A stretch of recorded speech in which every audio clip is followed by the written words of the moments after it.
Cerita ini mengikuti kisah Darto, seorang penjual martabak sederhana di Pekalongan yang tiba-tiba jadi kaya raya dalam waktu singkat. Warungnya selalu ramai, padahal dulu sepi. Tapi setiap malam, warga sering dengar suara aneh dari dapurnya. Kayak suara orang lindur, ketawa kecil, atau suara perempuan nangis. Sampai akhirnya, seorang pelanggan curiga dan nekat mengintip ke balik warung. Yang dia lihat malam itu benar-benar nggak bisa dilupain seumur hidup. Sebelum lanjut ke ceritanya, jangan lupa subscribe channel Mystery Story, tekan tombol like jika kalian suka dengan ceritanya. Dan silakan tulis di komentar jam berapa dan dari kota mana Anda menonton, dan pastikan tonton sampai selesai karena setiap detiknya penuh misteri yang belum pernah terpecahkan. Aku masih ingat banget, sekitar tahun 2017-an, di kampungku di Pekalongan, ada satu warung martabak yang tiba-tiba jadi bahan omongan orang sekampung. Bukan karena baru buka, tapi karena perubahan yang terlalu cepat, kayak nggak masuk akal. Warung itu milik seorang bapak parubaya, namanya Pak Darto. Orangnya kalem, sopan, tapi tertutup. Nggak banyak ngobrol sama tetangga, apalagi ikut nongkrong kayak bapek-bopek lain di pos ronda. Dulu, tiap sore sampai malam, aku sering lihat dia di depan warung kecilnya di pinggir jalan raya, tepat di samping toko kelontong Bu Wati. Warungnya sederhana banget, cuma meja kayu, kompor 2 tungku, loyang martabak, dan 1 lampu neon putih yang redup. Kadang, kalau aku pulang kerja malam-malam, aku suka kasihan lihat dia duduk sendirian, nyender di kursi plastik sambil merokok. Jarang banget ada pembeli. Mungkin karena di sekitar situ udah banyak penjual martabak lain yang lebih terkenal. Setiap kali aku lewat, paling dia cuma senyum tipis dan bilang, "Mampir mas, martabak manisnya baru aja mateng." Aku sering nolak halus, soalnya memang jarang beli martabak malam-malam. Tapi entah kenapa, sekitar 3 bulan kemudian, suasana di depan warung itu berubah drastis. Dari yang biasanya sepi kayak kuburan, tiba-tiba rame banget. Motor-motor parkir berjejer sampai nutup sebagian jalan. Bahkan beberapa mobil dari luar daerah berhenti cuma buat beli martabak Darto. Aku sampai bingung, sejak kapan martabak Darto jadi seenak itu? Waktu aku lewat sekitar jam 9 malam, aku lihat orang antre panjang. Bahkan ada yang rela nunggu setengah jam lebih. Aku sempat penasaran dan nanya ke salah satu pembeli. Katanya, "Rasanya beda mas, nggak kayak martabak lain. Garinnya aneh, tapi enak banget, bikin ketagihan." Dari situ, aku mulai curiga. Soalnya, aku kenal Darto cukup lama. Dia bukan orang yang jago masak, apalagi kreatif dalam bikin resep baru. Jadi aneh aja kalau tiba-tiba martabaknya bisa seenak itu dan bikin banyak orang ketagihan. Apalagi, harga jualnya juga lebih murah daripada warung lain. Yang bikin makin gak masuk akal, warung itu buka sampai larut malam, bahkan sampai lewat jam 12. Biasanya kan penjual martabak paling lama buka sampai jam 11. Tapi Darto beda, lampu warungnya kadang masih nyala sampai jam 2 dini hari. Suatu malam, aku pulang dari kerja lembur. Waktu itu jam hampir setengah 1. Jalanan sepi banget, cuma ada suara jangkrik dan angin malam yang dingin. Tapi dari kejauhan, aku masih bisa lihat cahaya neon putih di warung Darto. Aku penasaran, siapa sih yang beli martabak jam segini? Pas aku deketin, ternyata nggak ada satupun pembeli. Tapi aku bisa lihat dari sela-sela tirai dapurnya, Darto masih sibuk di dalam. Dia kelihatan lagi ngaduk adonan dengan cepat. Gerakannya kayak orang terburu-buru, tapi entah kenapa aku merasa ada yang aneh. Lampu di dapurnya redup, tapi aku bisa lihat bayangan hitam tinggi di belakangnya. Awalnya aku pikir cuma bayangan, pohon, atau pantulan cahaya. Tapi lama-lama bentuknya makin jelas. Bayangan itu tinggi, lebih tinggi dari Darto. Rambutnya panjang banget sampai nyentuh lantai. Tapi anehnya, bayangan itu nggak bergerak seiring Darto bergerak. Aku langsung merinding. Ada hawa dingin aneh yang tiba-tiba nyelimuti tubuhku. Malam yang tadinya cuma dingin biasa, tiba-tiba jadi berat. Aku bisa ngerasain bulu kuduku berdiri. Aku nggak berani ngelangkah lebih dekat, tapi mataku kayak nggak bisa lepas dari pemandangan itu. Darto tetap sibuk ngaduk, sementara bayangan itu pelan-pelan mendekat ke arahnya. Aku nahan napas. Detik berikutnya, lampu di dalam warung tiba-tiba padam sekejap, lalu nyala lagi. Bayangan itu udah hilang. Aku buru-buru pergi, nggak berani nengok ke belakang. Tapi sepanjang jalan pulang, rasanya kayak ada yang ngikutin dari jauh. Aku dengar langkah pelan di belakangku. Tapi setiap kali aku berhenti, langkah itu juga berhenti. Aku hampir lari sampai ke rumah. Begitu sampai, aku kunci pintu ropet-ropet dan langsung naik ke kamar. Tapi malam itu, aku nggak bisa tidur. Gambar bayangan tinggi di belakang Darto terus muncul di kepalaku. Keesokan harinya, aku cerita ke Bowo, temanku yang rumahnya nggak jauh dari warung itu. Tapi Bowo malah ketawa, bilang aku halu. "Ah, paling cuma bayangan pohon tuh." jangan kebanyakan nonton film horor. Tapi 2 hari kemudian, dia datang ke rumah dengan muka pucat. Katanya, dia lewat warung itu jam 12 malam dan dengar suara aneh. Suara kayak perempuan ketawa pelan dari dalam dapur. Tapi waktu dia lihat, cuma ada Darto sendirian lagi ngaduk adonan. Aku makin yakin kalau warung itu nggak wajar. Tapi yang bikin makin bingung, semakin hari pembelinya malah makin banyak. Orang-orang dari luar kota bahkan datang khusus buat beli martabak Darto, katanya. Rasa martabaknya unik, manisnya pas, teksturnya lembut, dan wanginya bikin nagih. Beberapa orang bahkan bilang, setelah makan martabak itu, mereka ngerasa segar, semangat, dan pengen beli lagi keesokan harinya. Kayak kecanduan. Aku pernah coba beli 1 loyang juga, sekadar penasaran. Pas pertama kali dimakan, rasanya emang beda. Enak banget. Manisnya lembut tapi ada aroma yang gak biasa. Bukan aroma coklat, keju, atau pisang. Lebih ke arah wangi bunga campur wangi dupa. Aneh, tapi bikin pengen makan lagi. Tapi setelah makan 3 potong, aku tiba-tiba ngerasa mual, kepala pusing. Dan malamnya aku mimpi aneh. Dalam mimpi, aku lihat Darto berdiri di dapur warungnya sambil ngaduk adonan merah. Dan di belakangnya ada perempuan berambut panjang, mukanya pucat, senyum lebar banget. Perempuan itu melambai ke arahku sambil bilang, "Martabakmu enak." "Ya mas," aku kebangun dengan napas enggos-enggosan dan keringat dingin. Jantungku berdetak kencang. Aku nggak tahu kenapa, tapi sejak malam itu aku nggak berani lagi beli martabak di warung Darto. Tapi anehnya, rasa martabak itu masih teringat di lidahku. Kadang waktu lewat depan warungnya, aromanya kayak narik aku buat mampir. Sampai suatu malam, aku lihat sendiri kejadian yang bikin aku yakin 100%. Kalau yang terjadi di warung itu bukan hal normal. Malam itu sekitar jam 12 lewat sedikit, aku kebetulan pulang dari acara hajatan. Di jalan yang sepi itu, aku bisa lihat warung Darto terang banget. Tapi anehnya, gak ada suara apapun. Biasanya kalau masak martabak kan kedengeran suara minyak mendesis atau loyang kena spatula. Tapi ini, sunyi. Aku coba ngintip dari balik papan belakang warung. Di dalam, aku lihat Darto lagi berdiri di depan kompor ngaduk sesuatu dalam wadah besar. Tapi yang bikin aku hampir teriak, di sebelahnya ada sosok perempuan tinggi banget. Rambutnya panjang sampai nutup sebagian wajah, bajunya putih lusuh, dan kulitnya pucat kayak kapur. Tangannya panjang, kukunya hitam, dan dia berdiri pas di belakang Darto, seolah lagi ngawasin.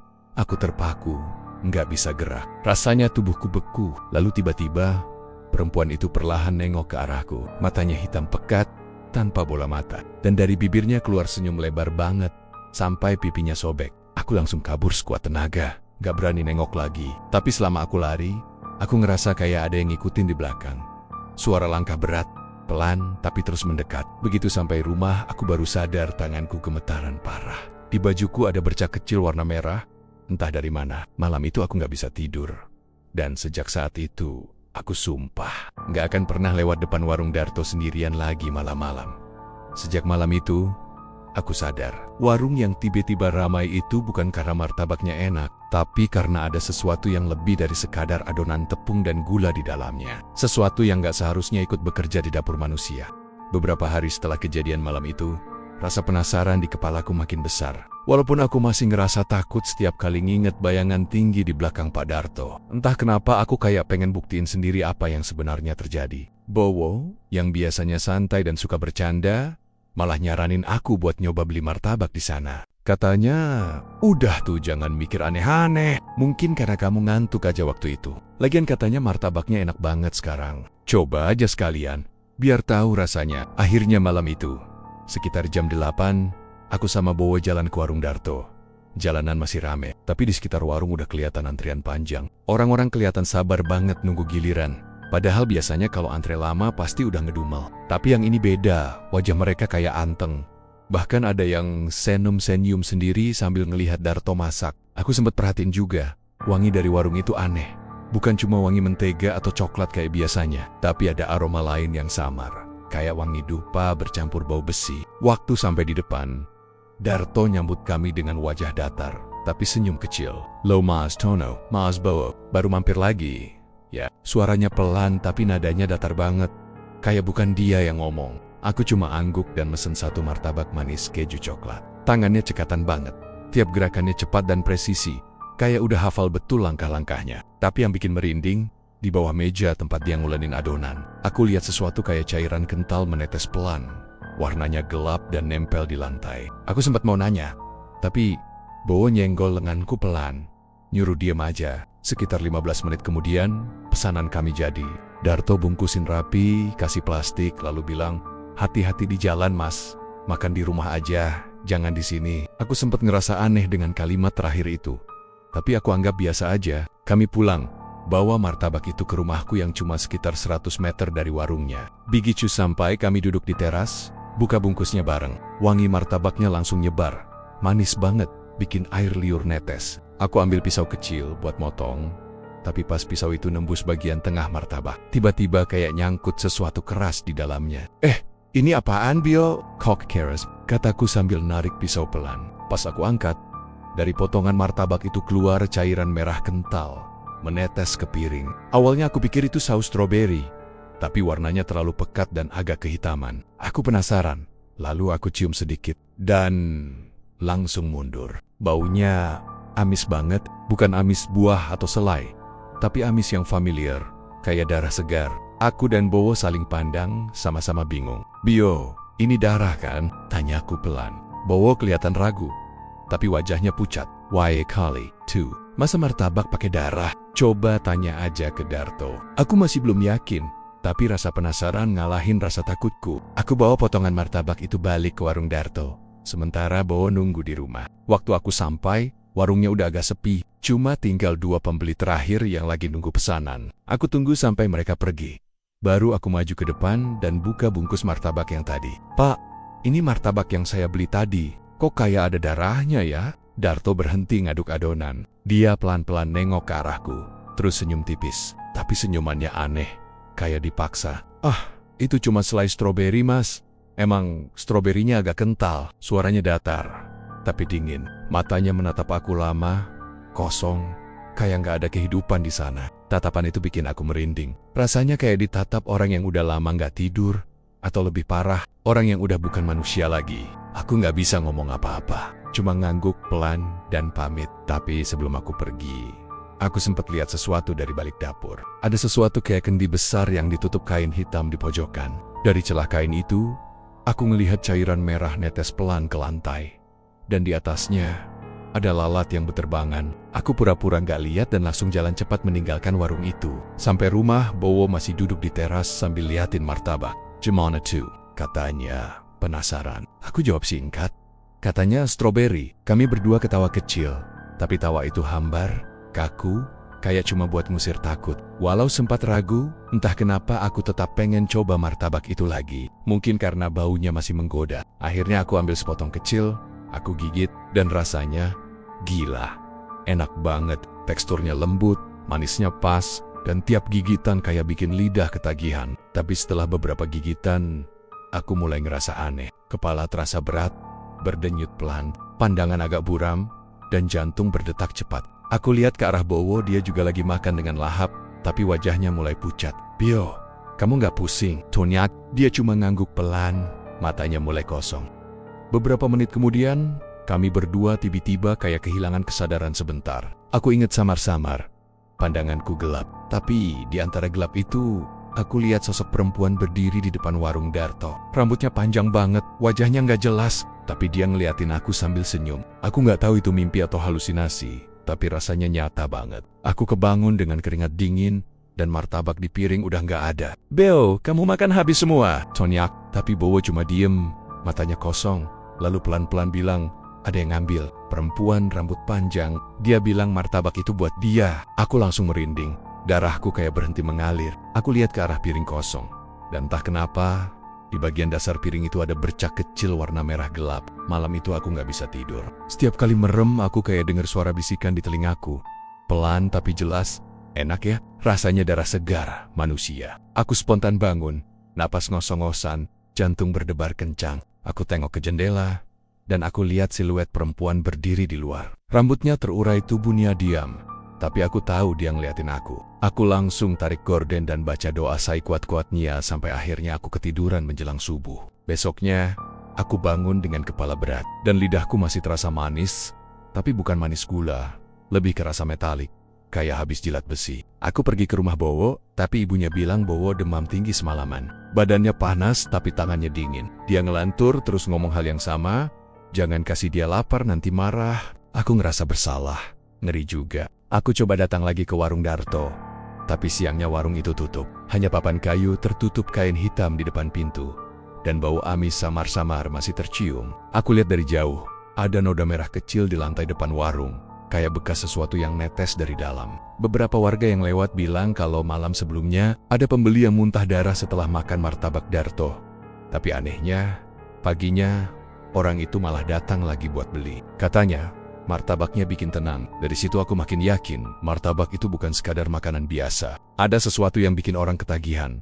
Bukan karena enak, tapi karena ada unsur lain yang bekerja di dalamnya. Malamnya, aku kembali ngerasa pusing. Di antara rasa mual itu, aku mimpi lagi. Dalam mimpi, aku lihat Darto di dapur, ngaduk adonan yang warnanya merah pekat, kayak darah segar. Di sebelannya, perempuan rambut panjang itu bantuin dia. Tapi kali ini aku bisa lihat jelas wajahnya. Kulitnya pucat, matanya hitam, dan di mulutnya ada bekas darah menetes. Mereka berdua menatap aku, lalu perempuan itu berkata, "Sekarang kamu juga udah nyobain ya, jangan takut. Nanti kamu bakal balik lagi." Aku kebangun dengan jeritan kecil. Tubuhku gemetaran, dan malam itu aku sadar, mungkin darah di martabak itu bukan kebetulan, bukan sekadar stroberi. Mungkin memang ada sesuatu yang haus di balik dapur warung itu, sesuatu yang menjadikan martabak sebagai perantara untuk minum darah manusia, sedikit demi sedikit. Sejak kejadian malam itu, aku nggak bisa tidur nyenyak. Tiap kali mataku merem, bayangan perempuan pucat dengan rambut panjang itu selalu muncul. Kadang cuma berdiri di pojokan kamar, kadang duduk di dapur sambil nyengir. Aku pikir cuma halusinasi gara-gara takut. Tapi ternyata bukan cuma aku yang ngalamin hal aneh. Beberapa hari setelahnya, warga sekitar mulai bisik-bisik. Kau tahu nggak? Warung martabak Darto itu tiap malam ada suara perempuan nyanyi. Kata Bu Rini, tetangga sebelah rumahku. Waktu lagi beli sayur di pasar, aku yang dengar langsung merinding. Nayani Tonyak, iya. Katanya jam 1-an, suaranya lembut banget. Lagu Jawa kuno gitu, kayak tembang dolanan anak-anak. Tapi nadanya aneh, kayak dari zaman dulu. Aku pura-pura santai, tapi jantungku deg-degan. Ternyata bukan cuma aku yang ngerasa ada yang gak beres. Kabar itu cepat nyebar ke seluruh kampung. Orang-orang mulai ngomongin kalau Pak Darto dapat pesugihan. Soalnya, selain warungnya makin ramai, istrinya yang dulu sakit-sakitan tiba-tiba sembuh total. Bahkan sekarang terlihat lebih muda dari sebelumnya. Tapi yang paling bikin heran, anaknya yang dulu kerja di luar kota, katanya udah lama nggak balik, tiba-tiba nggak pernah disebut lagi sama Darto. Dulu tiap malam dia sering telepon anaknya di perantauan. Sekarang, kayak dilupain. Malam itu, aku nggak bisa nahan rasa penasaran. Aku mutusin buat lihat sendiri. Jam udah nunjukin pukul 1:30 malam. Dan dari kejauhan, aku lihat lampu warung martabak itu masih nyala redup. Hujan gerimis, bikin suasana makin sunyi dan mencekam. Aku jalan pelen-pelen nyusuri jalan tanah depan warung. Setiap langkah terasa berat. Udara malam Pekalongan waktu itu dingin banget. Dari depan, kelihatannya warung udah tutup. Tirai plastik penutup warung tertutup rapat. Tapi dari celah kecil di samping, cahaya lampu kuning temaram masih kelihatan. Aku nahan napas, lalu nyamperin pelan. Begitu mataku ngintip lewat celah itu, jantungku langsung berdegup kencang. Di dalam, aku lihat Pak Darto lagi duduk di bangku dapur. Wajahnya serius, tangannya sibuk ngulenin adonan. Tapi dia nggak sendirian. Di sebelahnya ada seorang perempuan duduk di atas meja adonan. Rambutnya panjang banget sampai nyapu lantai. Warnanya hitam pekat kayak malam. Kulitnya putih pucat kayak nggak punya darah. Yang bikin aku makin ngeri.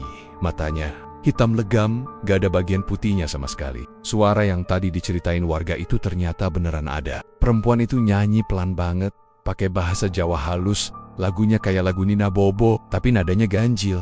Naik turun kayak nggak beraturan. Setiap baitnya bikin bulu kuduku berdiri. Aku perhatiin lagi, adonan yang mereka ulan, warnanya merah tua. Awalnya kupikir itu cuma efek cahaya. Tapi pas Darto nyiduknya pakai sendok, cairannya kental banget. Kayak darah, ada bau amis yang samar tercium. Bahkan dari luar, aku spontan mundur. Tapi kakinya lemes banget. Badanku kayak nggak bisa digerakin. Entah kenapa, mataku terus aja ngeliatin mereka. Tangan perempuan itu panjang banget. Jemarinya kurus dan hitam di ujungnya kayak arang. Setiap kali dia ngaduk adonan, dia ketawa kecil. Ketawanya pelan tapi nyaring di telinga. Suaranya kayak desisan ular bercampur tawa manusia. Tiba-tiba Darto ngomong, suaranya pelan tapi jelas banget di telingaku. Sudah, malam ini cukup. Besok datang lagi. Mereka akan ramai seperti biasa. Aku nggak ngerti dia ngomong ke siapa. Tapi perempuan itu tiba-tiba berhenti nyanyi, lalu pelan-pelan menoleh ke arah jendela. Matanya langsung menatap tepat ke arahku. Aku nggak sempat ngapa-ngapain. Badanku kaku, mulutku kering, dan perasaanku campur aduk antara takut dan bingung. Tapi yang bikin aku hampir pingsan adalah perempuan itu tersenyum. Senyum lebar banget. Sampai pipinya sobek. Dari sela bibirnya keluar darah segar yang menetes ke adonan. Tanpa sadar aku teriak kecil, lalu langsung kabur sekengkeng-kengkengnya dari situ. Sepatu basah kena lumpur. Tapi aku nggak peduli. Nafasku ngos-ngosan sampai rumah, dan waktu aku lihat jam, udah jam 2:15. Malam itu aku nggak bisa tidur. Setiap kali aku pejam mata, aku bisa dengar suara nyanyiannya di kepala. Pelan, tapi jelas. Turu-turu, anakku. Aku tutup telinga pakai bantal.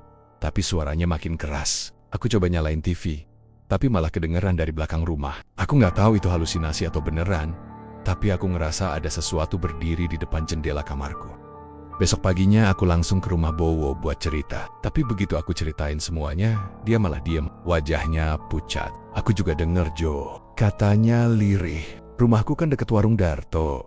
Tiap malam suara nyanyian itu makin jelas. Kadang pas aku intip keluar, aku lihat bayangan perempuan duduk di depan warung. Rambutnya panjang sambil nyisir rambut pakai tangan. Aku langsung merinding. Waktu itu kami berdua sepakat buat nggak lewat jalan depan warung lagi kalau malam. Tapi masalahnya, tiap kali aku lewat siang hari pun, aku ngerasa warung itu punya hawa aneh. Bau amus samar.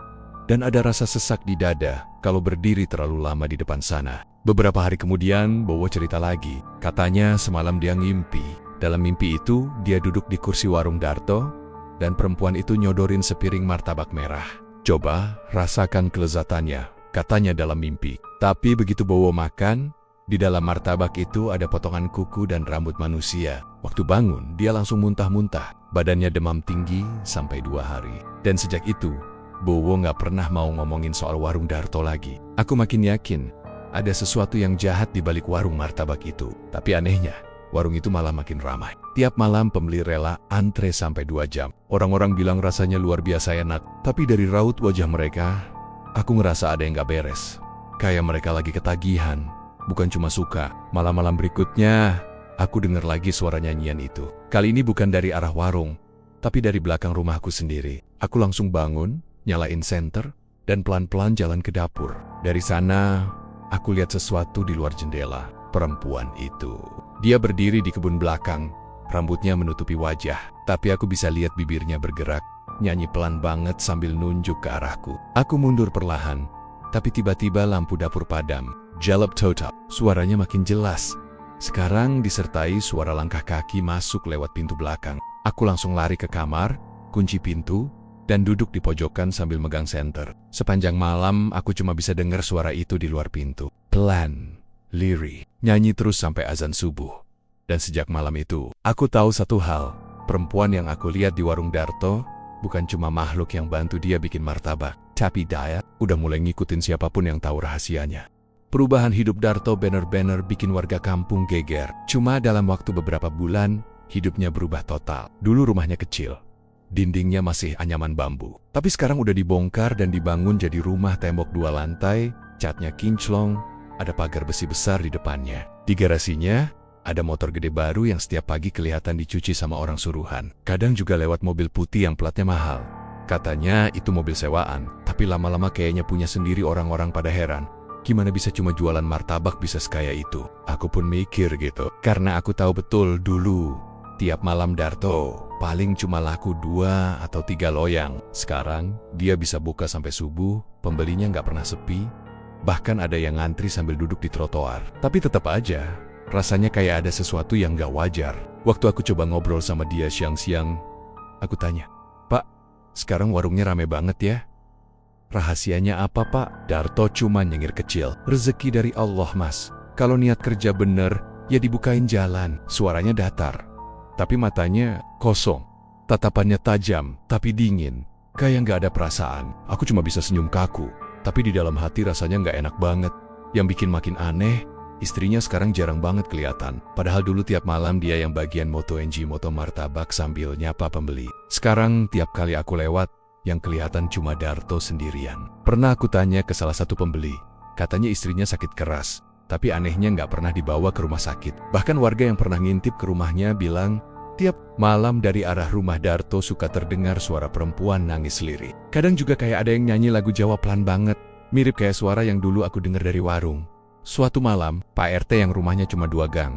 Dari situ cerita kalau dia pernah lihat sesuatu yang bikin bulu kuduk berdiri. Katanya, sekitar jam 2 pagi, dia lewat depan warung Darto habis ronda. Dari arah dapur, dia lihat seorang perempuan keluar jalan pelan sambil nangis. Rambutnya panjang banget sampai menutupi wajah, bajunya putih lusuh, kakinya nggak nyentuh tanah. Pas dia mau nyamperin buat nanya, perempuan itu langsung hilang begitu aja, kayak ditelan gelap. Sejak itu, warga mulai jarang berani lewat situ malam-malam. Tapi tetap aja, anehnya, siang harinya warung Darto nggak pernah sepi. Orang-orang yang makan di sana kelihatan ketagihan. Bahkan ada yang bilang kalau sekali makan martabak Darto, rasanya pengen balik terus, kayak disihir. Bowo, temanku, orangnya paling penasaran di kampung. Dia bilang ke aku, Jo, aku mau tahu rahasia Darto sebenarnya apa. Nggak mungkin cuma jualan martabak bisa kayak gitu. Aku langsung nyuruh dia mikir 2 kali. Gila lu, jangan macem-macem. Aku udah lihat sendiri hal aneh di warung itu. Ntar malah kenopa-kenopa. Tapi Bowo malah ketawa kecil. Santai aja, aku pura-pura bantu aja cuci-cuci loyang. Cuma pengen lihat dapurnya kayak gimana. Aku udah coba cegah, tapi dasar Bowo keras kepala. Besoknya dia beneran ke warung Darto, pura-pura nyari kerja part-time. Dan anehnya, Darto langsung nerima tanpa tanya-tanya. Sorenya, aku lihat Bowo lagi bantu di belakang warung, nyuci loyang sama ember-ember adonan. Dari luar, kelihatannya biasa aja, tapi aku yang lihat dari seberang jalan ngerasa hawa aneh dari arah dapur. Kadang ada bau amis samar yang kecium, kayak bau darah campur telur busuk. Aku tahan napas, tapi penasaran bikin aku tetap ngintip dari jauh. Sekitar jam 8 malam, pembeli udah mulai rame, dan aku lihat Darto mondar-mondir dari dapur ke meja jualan. Tapi yang bikin aku merinding, di sudut dapur ada satu kendi besar ditutup kain hitam. Kendi itu kayaknya selalu dijaga Darto. Nggak pernah jauh dari situ. Kadang dia nyamperin, megangnya sebentar, terus balik kerja. Besok paginya, Bowo datang ke rumahku dengan wajah pucat. Bibirnya gemetar, tangannya dingin. Jo, aku nggak bisa tidur semalaman. Aku lihat sesuatu di warung itu. Aku langsung panik. Lu kenapa? Cerita dari awal. Bowo ngambil napas dalam-dalam. Tadi malam pas aku bantu cuci loyang, aku ngelap meja dapur. Di pojokan, aku lihat kendi besar yang ditutup kain hitam. Aku kira cuma tempat air, tapi waktu aku jalan lewat situ, kayaknya nggak sengaja kesenggol. Tersingkap sedikit. Aku nunggu Bowo lanjut ngomong, tapi dia diam lama. Matanya menerawang, kayak ngulang kejadian itu di kepalanya. Dari dalam kendi itu keluar suara. Jo, suara pelan, tapi jelas banget. Kayak suara perempuan, bilang lapar. Aku langsung ngerasa darahku dingin. Lu serius, Wo? Bowo ngangguk pelan. Aku pikir cuma perasaanku, tapi pas aku deketin dikit, suaranya makin jelas. Lapar, haus gitu terus. Aku langsung ngibrit keluar. Darto manggil aku tapi aku pura-pura nggak dengar. Aku langsung kabur.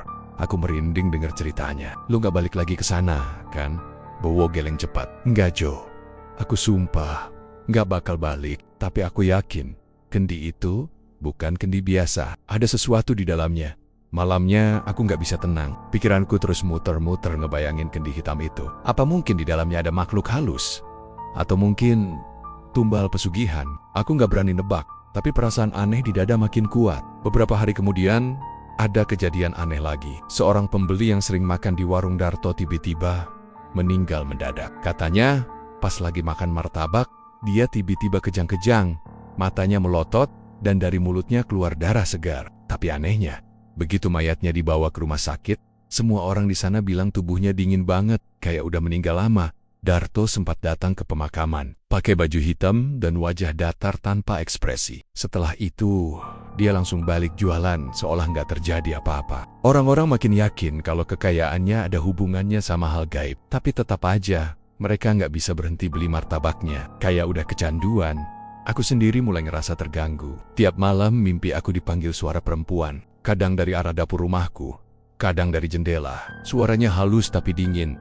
Coba rasakan kelezatannya. Bantu aku kenyang. Aku selalu bangun dengan keringat dingin dan kepala berat.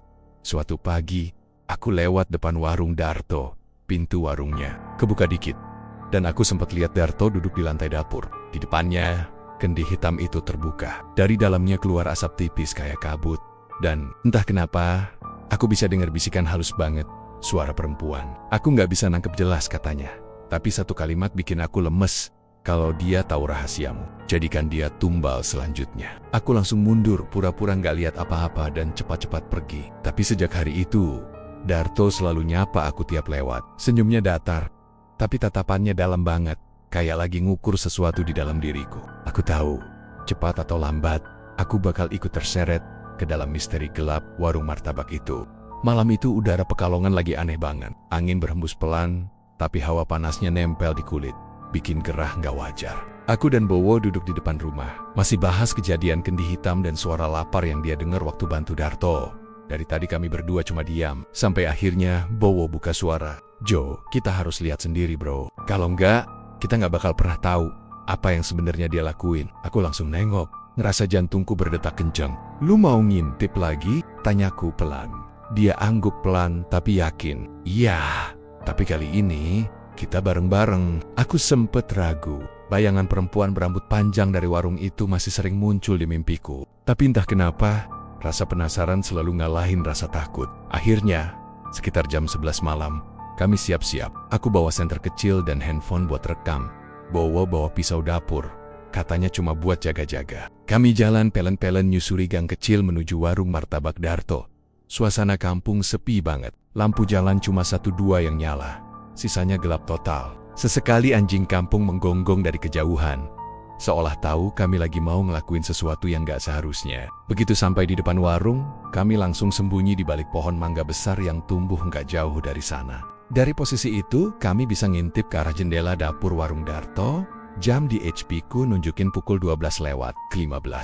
Dari balik tirai kelihatan samar cahaya lampu temaram. Di dalam, Darto lagi duduk di lantai dapur. Di depannya ada meja panjang, di atasnya ada dupa yang nyala, mengeluarkan asap tipis yang bikin ruangan kayak berkabut. Tangannya pelen-pelen ngaduk sesuatu dalam wadah besar. Dari jauh aku bisa lihat, adonannya bukan tepung biasa, warnanya merah kehitaman, dan tiap kali diaduk kelihatan cairan kental yang berkilau di bawah cahaya lampu. Aku ngeliatin lebih lama, dan waktu Darto nyiduk sesuatu dari mangkuk kecil, aku sadar, itu potongan daging mentah. Dia masukin daging itu ke adonan, terus diaduk lagi sampai semuanya campur rata. Bowo nyenggol pundakku pelan.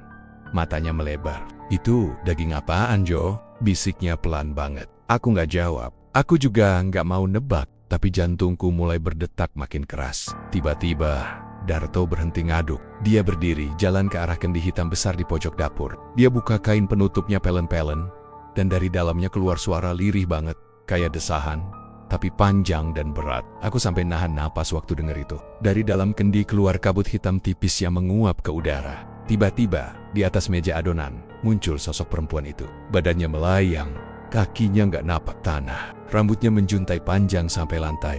Wajahnya ketarik senyum lebar banget sampai hampir robek ke pipi. Matanya kosong, hitam legam tanpa bola mata. Bajunya putih, tapi di bagian bawahnya penuh bercak merah tua kayak darah yang udah kering. Darto langsung jongkok, nyembah ke arah perempuan itu. Bibirnya komat kamit, tapi suaranya terlalu pelan buat kedengaran dari luar. Aku cuma bisa ngeliat dia megang sesuatu dari kendi, benda kecil berwarna merah yang kelihatannya masih basah. Begitu Darto angkat benda itu, aku bisa lihat jelas. Itu jantung ayam, atau entah jantung apa, tapi masih berdetak pelan. Jantung itu dia taruh di tengah adonan martabak yang berwarna merah gelap itu. Begitu dia tekan dengan telapak tangannya, terdengar bunyi plak, dan adonan itu seperti menyerap jantungnya. Asap dupa makin tebal. Perempuan itu mengangkat kepalanya pelan, dan dari mulutnya keluar suara aneh. Semacam bisikan tapi berulang-ulang. Ken, Yang, An, Darah. Darah? Aku nggak ngerti maksudnya.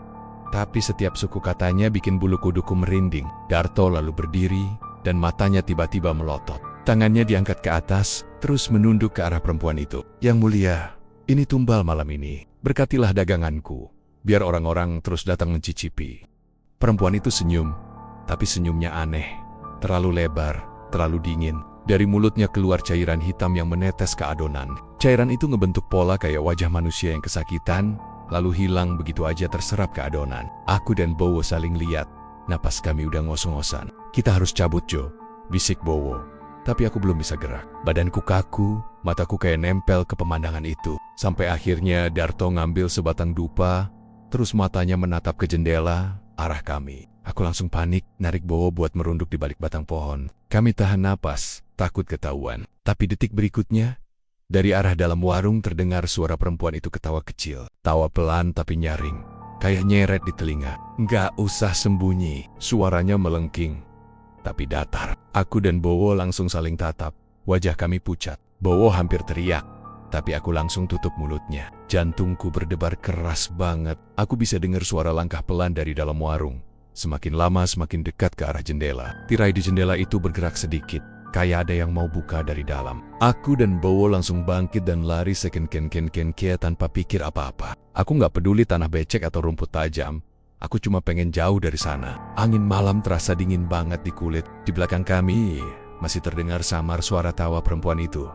Nyaring tapi menjauh pelan-pelan. Kalian sudah lihat. Kalian akan jadi bagian. Begitu sampai rumah, aku langsung kunci pintu dan jatuh terduduk di lantai. Napasku masih ngos-ngosan. Tangan gemetar parah. Bowo juga pucat, keringetan, dingin. Kami berdua nggak ngomong sepatah kata pun selama beberapa menit. Hanya suara detak jam dinding yang terdengar jelas. Setelah agak tenang, Bowo ngomong pelan.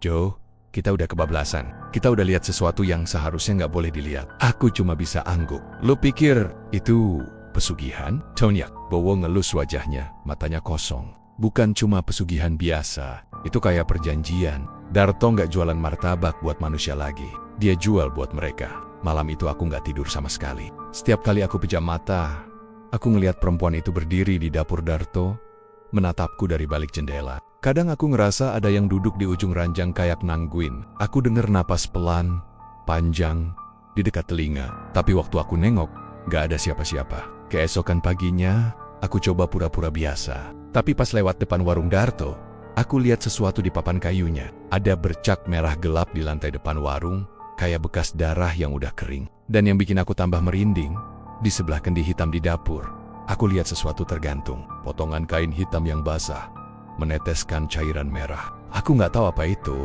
tapi aku yakin ritual tengah malam yang aku dan Bowo lihat bukan akhir dari semuanya. Itu kuma awal dari sesuatu yang jauh lebih menyeramkan. Dan mungkin kami udah ditandai. Setelah malam di mana aku dan Bowo ngelihat sendiri ritual aneh di warung martabak itu, suasana kampung berubah total. Orang-orang mulai jarang lewat depan warung Darto, apalagi malam-malam. Setiap kali ada yang lewat, pasti buru-buru jalan dan gak berani nengok. Semua orang tahu ada yang gak beres di sana, tapi gak ada satupun yang berani ngomong terang-terangan. 3 hari kemudian, tiba-tiba warung itu tutup. Meja-meja dilipat, kompor diselimuti kain, dan spanduk bertuliskan martabak manis dan telur Pak Darto dilepas. Gak ada pengumuman apa-apa, cuma pintu digembok dan lampunya mati total. Orang-orang mulai bisik-bisik di warung kopi.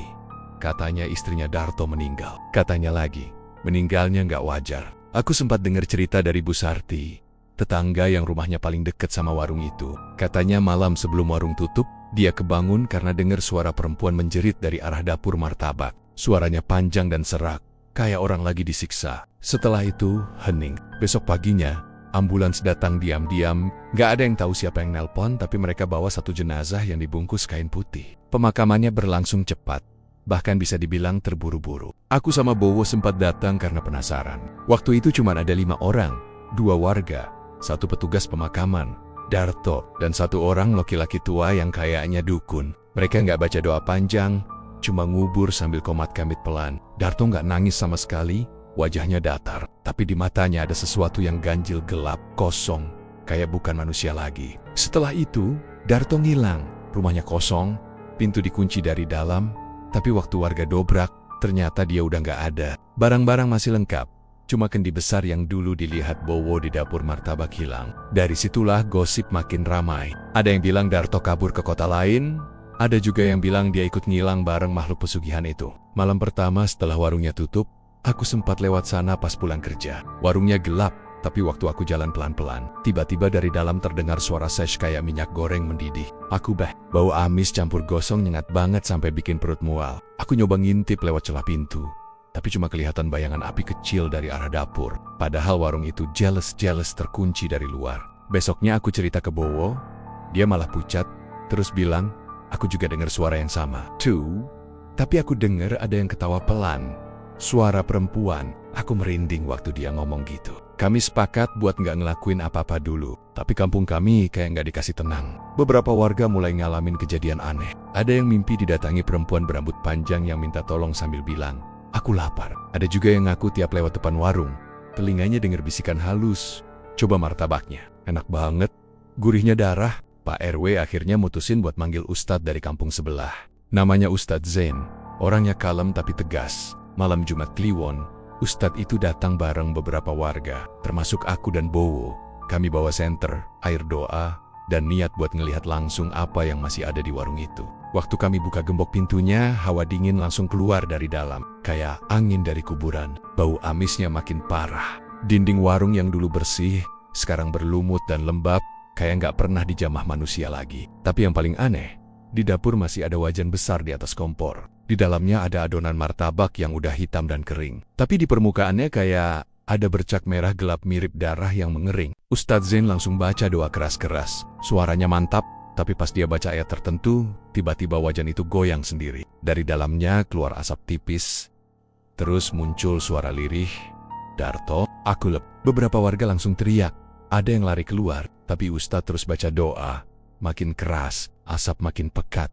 Dan tiba-tiba muncul bayangan perempuan di atas meja adonan. Rambutnya panjang, matanya hitam bolong, mulutnya robek sampai telinga. Dia menatap ke arah kami satu-satu, lalu tertawa pelan. Suaranya menggema di seluruh ruangan. Dia janji bakal kasih aku makan tiap malam Jumat, tapi sekarang dia kabur. Ustaz Zain terus melantunkan doa. Perempuan itu menjerit kencang, sampai kaca jendela pecah satu persatu. Lampu padam, ruangan gelap total. Aku cuma bisa nunduk sambil gemetaran. Di telingaku masih kedengeran suara bisikan itu, "Kamu mau gantikan dia?" Begitu doa selesai, suasana langsung hening. Bayangan itu lenyap, tapi di lantai dapur ada bekas darah yang gak bisa hilang meski disiram air doa berkali-kali. Akhirnya, Ustadz nyuruh warga nutup warung itu untuk selamanya. Dikasih garis bambu kuning dan ditulis huruf Arab di setiap sudutnya. Tapi sejak malam itu, sesuatu tetap terasa ganjil. Tiap malam Jumat Kliwon, lampu di dalam warung suka nyala sendiri. Padahal listriknya udah dicabut. Kadang terdengar suara minyak mendidih atau aroma martabak manis yang terbakar. Ada juga yang bilang pernah lihat sosok perempuan duduk di atas meja sambil ngulenin adonan yang warnanya merah pekat. Pernah suatu kali, anak kecil yang main layangan deket situ pulang nangis ketakutan. Katanya dia lihat mbak-mbak rambut panjang ngasih dia potongan martabak dan bilang, "Kasih ke bapakmu, biar warungnya laku juga." Pas anak itu pulang, martabaknya berubah jadi potongan daging mentah. Setelah kejadian itu, nggak ada lagi yang berani deket-deket. Warung itu sekarang dibiarkan terbengkalai, ditumbuhi rumput liar. Tapi entah kenapa, setiap lewat situ malam-malam, selalu ada rasa aneh kayak ada yang ngeliatin dari balik tirai dapur. Kadang samar-samar terdengar suara spatula ngetok wajan, kayak orang lagi masak martabak. Sampai sekarang, belum ada yang tahu di mana Darto. Ada yang bilang dia gila dan mondar-mondir di terminal Pekalongan sambil bawa-bawa loyang martabak kosong. Ada juga yang bilang dia udah mati dan rohnya dikurung di kendi pesugihan yang dulu dia pakai. Tapi satu hal yang pasti, warung itu bukan cuma bekas tempat jualan. Itu tempat di mana manusia pernah bersekutu dengan iblis lewat adonan dan darah. Dan kalau kamu kebetulan lewat Pekalongan, khususnya di daerah Tirto dekat sungai kecil itu, jangan pernah berhenti kalau lihat warung martabak tua yang lampunya nyala tengah malam. Karena bisa jadi, yang masak di dalam bukan manusia. Dan yang paling menakutkan, mereka masih lapar. Beberapa bulan setelah warung martabak itu ditutup, suasana kampung mulai tenang. Orang-orang udah nggak ngomongin Darto lagi, walau masih ada yang ngaku sering dengar suara aneh dari arah warungnya. Tapi waktu itu aku pikir semua udah selesai. Sampai suatu pagi di awal musim hujan, aku dengar kabar yang bikin darahku dingin seketika. Orang-orang pasar rame ngomongin penemuan mayat di pinggir sungai dekat jembatan lama. Katanya, tubuhnya udah kering kayak daging dijemur. Kulitnya nempel di tulang, matanya bolong dua-duanya, dan lidahnya hilang. Polisi bilang, identitasnya belum jelas karena tubuhnya udah rusak parah. Tapi dari pakaian dan dompet yang ditemukan, orang itu adalah Darto. Aku dan Bowo langsung ke lokasi.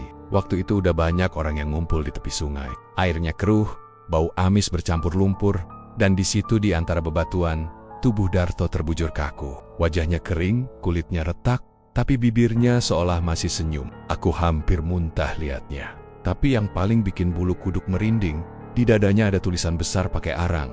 Janji belum lunas. Nggak ada yang tahu siapa yang nulis itu, tapi jelas bukan perbuatan manusia biasa. Polisi cuma bilang, mungkin Darto tewas karena penyakit kulit misterius. Tapi kami semua tahu itu omong kosong. Orang sekering itu nggak mungkin cuma karena penyakit. Ada aura gelap di sekitar tempat itu.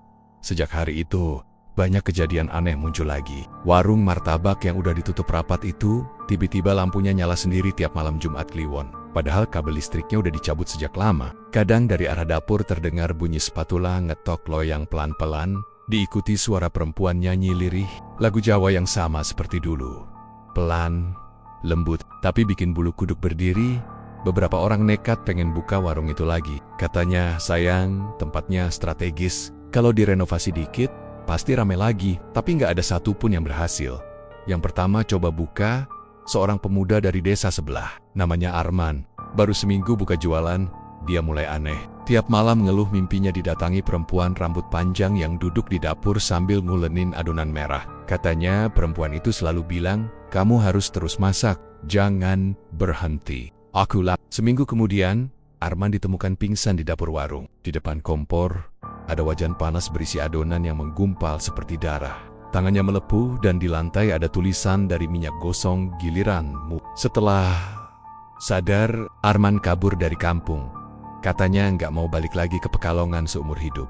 Orang kedua yang coba buka, seorang ibu-ibu jual gorengan. Tapi anehnya, setiap malam, gorengannya nggak pernah matang, walau minyak udah panas banget. Suatu malam, tetangga dengar dia teriak-teriak dari dalam warung. Pas warga datang, ibu itu duduk di pojokan, matanya kosong, tangannya terus ngaduk wajan kosong sambil komat kamit, martabak manis, martabak darah. Setelah itu, dia dibawa ke rumah sakit jiwa.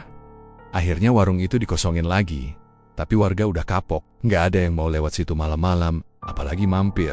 Tapi kadang, ada sopir truk atau orang luar kota yang nggak tahu cerita aslinya. Pernah suatu malam, seorang sopir berhenti karena ngelihat warung itu terbuka. Lampunya nyala terang, dan aroma martabak manis merebak banget.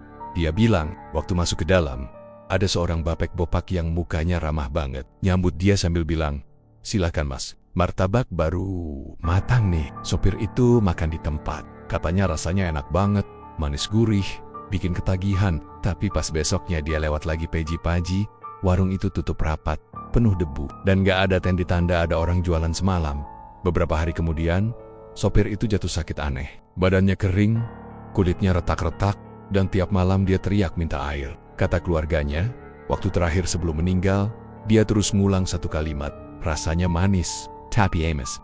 Cerita itu makin menyebar. Banyak orang luar kampung yang datang cuma buat lihat warung itu, karena katanya angker banget. Tapi kebanyakan dari mereka cuma berani foto dari jauh. Gak ada yang berani buka pintu atau nengok ke dalam dapur. Karena konon, kalau kamu lihat langsung ke arah kompor, kamu bisa ngelihat sosok perempuan duduk di sana. Sambil ngulenin adonan merah dengan tangan telanjang, senyum sambil bilang, mau coba mas? Sampai sekarang, setiap kali hujan turun dan angin laut Pekalongan bertiup dingin, aroma martabak manis masih kadang tercium dari arah warung itu. Kadang samar, kadang kuat banget sampai bikin perut keroncongan. Tapi orang-orang udah tahu, itu bukan aroma dari dapur manusia. Itu bau dari dunia lain, dari roh yang kelaparan dan masih nunggu tumbal baru. Bowo sekarang udah pindah keluar kota. Dia bilang, setiap kali tidur, masih suka mimpi didatangi perempuan rambut panjang yang nyodorin loyang martabak. Katanya, di mimpi itu, perempuan itu selalu bilang, giliran kamu bantu aku masak. Kalau Bowo bangun, tangannya kadang bau amis, kayak abis pegang daging mentah. Dia udah sering diruqyah, tapi mimpi itu nggak pernah hilang. Aku sendiri, sampai sekarang masih sering lewat daerah itu kalau pulang kerja. Tapi aku selalu ngebut, nggak berani melambat. Karena beberapa kali, waktu aku nggak sengaja ngelirik ke arah warung tua itu, aku lihat lampunya nyala pelan. Dari balik tirai lusuh, kelihatan siluet seseorang berdiri di depan kompor. Kadang aku pikir itu cuma bayangan, tapi waktu lampu jalanan redup, aku jelas lihat dia melambai pelan ke arahku. Tangannya panjang, dan jari-jarinya penuh noda merah. Pernah suatu malam, sekitar jam 1, pas aku lewat lagi karena ada urusan, hujan turun deras banget. Aku ngelihat sesuatu yang gak akan pernah aku lupain seumur hidup. Di depan warung itu, ada sosok yang mirip Darto. Bajunya sama kayak waktu dulu jualan kaos putih. Celemek kotor, loyang di tangan, tapi mukanya hancur. Matanya bolong, dan dari dadanya masih ada tulisan hitam samar. Janji belum lunas. Dia berdiri di bawah hujan, terus pelan-pelan nengok ke arahku. Lalu, dengan suara serak, dia bilang, "Mas, mau martabak manis?" Aku gas motor sekenceng-kencengnya. Dari spion, aku lihat dia masih berdiri di situ. Tapi, di belakangnya muncul bayangan perempuan, rambut panjang, berdiri tepat di dapur yang dulu jadi tempat pesugihan itu. Lampu warungnya kedip-kedip, lalu padam sejak malam itu. Aku janji gak bakal lewat situ lagi. Tapi tetap aja, setiap kali aku lewat jalan Pantura arah Pekalongan, bau martabak manis itu kadang masih tercium. Hangat, gurih, dan amis. Kalau kamu kebetulan lewat juga, tengah malam sekitar jam 1, dan cium bau martabak dari warung tua di pinggir jalan, jangan berhenti. Jangan sekali-kali nengok ke arah dapurnya. Karena bisa jadi, martabak yang kamu lihat bukan adonan tepung dan telur, tapi darah orang yang jadi tumbal terakhir pesugihan itu. Dan kalau kamu dengar suara perempuan pelan nyanyi dari kejauhan, itu tandanya mereka masih ada, masih lapar, masih menunggu. Terima kasih sudah menonton channel Mystery Story. Terus dukung channel ini dengan cara komen, like, share, dan subscribe. Mohon maaf jika ada kesamaan nama tokoh, tempat kejadian ataupun cerita, itu adalah kebetulan semata.